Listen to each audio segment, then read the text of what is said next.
Hey, welcome to day 9 of our 2024 devotional. I want to look at the last thing that Paul told Timothy before he told him that he would soon be martyred. We know that 2 Timothy was the last book or the last epistle that Paul wrote. We know in 2 Timothy 4:6, Paul said, "As for me, my life has already been poured out as an offering to God. The time of my death is near." He goes on, "I fought the good fight, I finished the race, and I've remained faithful." So Paul's telling Timothy that he's going to die. Look at verse 5 of 2 Timothy chapter 4. It says, "But you should keep a clear mind in every situation. Don't be afraid of suffering for the Lord. Work at telling others the good news and fully carry out the ministry that God has given you." Notice in other versions, Paul was telling Timothy to do the work of an evangelist. Out of all of the things that Paul could have told his beloved son in the faith, Timothy, before telling him, "Look, I'm not going to be around much longer. I know that I'm going to get martyred here." Out of all the things, he told him to do the work of an evangelist. I think that's so powerful. Told him to fulfill his ministry. Here's what's amazing about that. Timothy was a pastor. He wasn't an evangelist. But Paul still told him to work like an evangelist.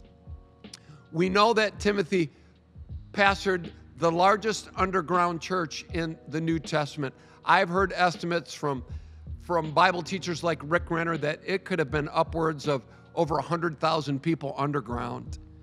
And Timothy's leadership, they're getting captured and they're getting martyred.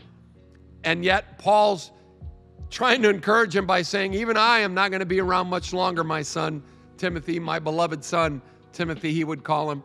"But you do the work of an evangelist. You work at telling others about Jesus Christ." I believe that is a truth for you and I today as well. "Well, Pastor John, it's crazy around here. People are dying. People are getting killed all over the world, and maybe we're seeing it even more so in the United States than ever before. We know that even on college campuses that Jewish students are being persecuted just because they're Jewish." In spite of all of that, I hear Paul's words ringing true today more than ever. You and I, we must do the work of an evangelist. We must work at telling others the good news. We must fulfill our ministries. There are a few things that I pray over our sons and their wives and their children, our grandkids, and one of them is that we would all fulfill our ministries. That we would all fulfill our ministries. And you can say what you want, but you're going to be hard-pressed to convince me that part of our ministries is not to do the work of an evangelist. If Paul told Pastor Timothy that, I believe it holds true for you and I today. Let's do the work of an evangelist. And let's be honest, it is work at times to evangelize. But evangelize we must. That's why in 2024, Restored Church is going to go out more than it ever has before. And I look forward to you and I being a part of what God's doing in the earth, in this area, in 2024. God bless you.